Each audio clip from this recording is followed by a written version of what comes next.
Vidyasri Subramaniam thought for the day. இந்த Japanese கல்ச்சரில் ஒரு பெரிய ஒரு கல்ச்சர் இருக்குது. அவங்க என்ன பண்ணுவாங்கன்னா, எப்பொழுதுமே அவங்களுக்கு ஒரு ப்ரொப்போசல் கொடுத்தா அவங்க என்ன பண்ணுவாங்கன்னா அண்டர் கமிட் பண்ணுவாங்க. முடியுமான்னு ட்ரை பண்ணுறோம், ஓகே அப்படிம்பாங்க. ஆனால் டெலிவர் பண்ணும்போது ஜாஸ்தியாக டெலிவர் பண்ணுவாங்களாம். என்ன பண்ணுவாங்கன்னா, ஒரு ப்ரொப்போசல் கொடுத்தோன்னே ஓகே அப்படின்னு சொல்லிட்டு ரொம்ப நேரம் டைம் எடுப்பாங்களாம். டைம் எடுத்து அவங்க டிசைட் பண்ணுறதுக்கே ரொம்ப டைம் எடுப்போம். ஏன்னா அவங்க கம்முன்னு இருக்காங்க, எதுவும் பண்ணலன்னு அர்த்தம் இல்லையா.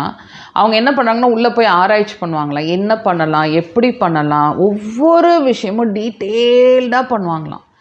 இது நான் வேறு ஒருத்தவங்க சொல்லி கேட்டிருக்கேன். அவங்க ஒரு ஏசி ஒரு இடத்துல இன்ஸ்டால் பண்ணியிருந்தாங்களாம். இன்ஸ்டால் பண்ணிவிட்டு அவங்க என்ன பண்ணியிருக்காங்க, இந்த நம்ம ஆளுங்க இன்ஸ்டால் பண்ணிவிட்டு அப்புறம் போயிட்டாங்க. அதுக்கப்புறமே அந்த ஓனர் கூப்பிட்டு, என்னப்பா ஏசி காற்றுல கதவு வழியாக போது ஏதாவது போட்டு விடுங்களேன் அப்படின்னு சொன்னாங்களாம்.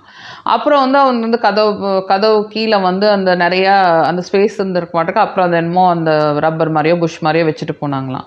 ஆனால் இது ஒரு ஜப்பான்காரங்க பண்ணாங்களாம். அவங்க என்ன பண்ணுறாங்கன்னா, ஃபஸ்ட்டு அவங்க ஏசி இன்ஸ்டால் பண்ணிவிட்டு இன்ஸ்டால் பண்ணும்போதே எந்த வழியாக காற்று போகுதுன்னு செக் பண்ணிவிட்டு அந்த இடத்த அந்தையும் அவங்க கொண்டு வந்திருக்காங்களாம். ப்ரிப்பேர் பண்ணி அதை அந்த காற்று போகாத மாதிரி அந்த புஷ்ஷையோ அந்த ரப்பரையோ போட்டுட்டு அவங்க ஆட்டோமேட்டிக்காக பண்ணிட்டு போகிறாங்களாம். ஸோ அவங்க பண்ணுற வேலையில் அவங்க என்ன பண்ணுறாங்கன்னா, நம்ம எந்த ஆர்டர் கொடுத்தாலுமே அவங்க ரொம்ப டீட்டெயில்டாக ஒர்க் பண்ணி டைம் எடுத்துக்கிறாங்க. அந்த டீட்டெயில் எங்கேயுமே தப்பு வராமல் இருக்கணும், என்னென்ன மிஸ்டேக் வரும், எப்படியெல்லாம் வரலாம் அப்படின்னு சொல்லிட்டு பல கேல்குலேஷன் பண்ணி தான் பண்ணுறாங்களாம். ஆனால் ஒன்ஸ் அவங்க டிசைட் பண்ணிவிட்டு அந்த பிளான் ஒர்க் அவுட் ஆயிடுச்சு அப்படின்னா அவங்க எக்ஸிக்யூட் பண்ணும்போது வேகமாக எக்ஸிக்யூட் பண்ணுவாங்களாம்.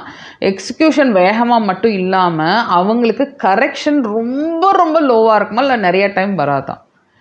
நம்ம எந்த வேலையுமே மேலோட்டமாக செய்கிறோம்.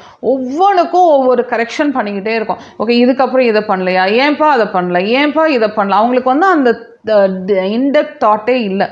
மெயினாக நம்ம ஆளுங்க பார்த்திங்கன்னா ரொம்ப ரொம்ப மேலோட்டமாக செய்கிறாங்க. அதுக்கு 4 கரெக்ஷன் பண்ணி, இல்லை சம்டைம்ஸ் சில கரெக்ஷன் திருப்பி ஆளை கூப்பிட்டு வரவே மாட்டாங்கன்னு சொல்லிட்டு இதான் தலையெழுத்து நம்ம வாழ்ந்துட்டுருக்கோம்.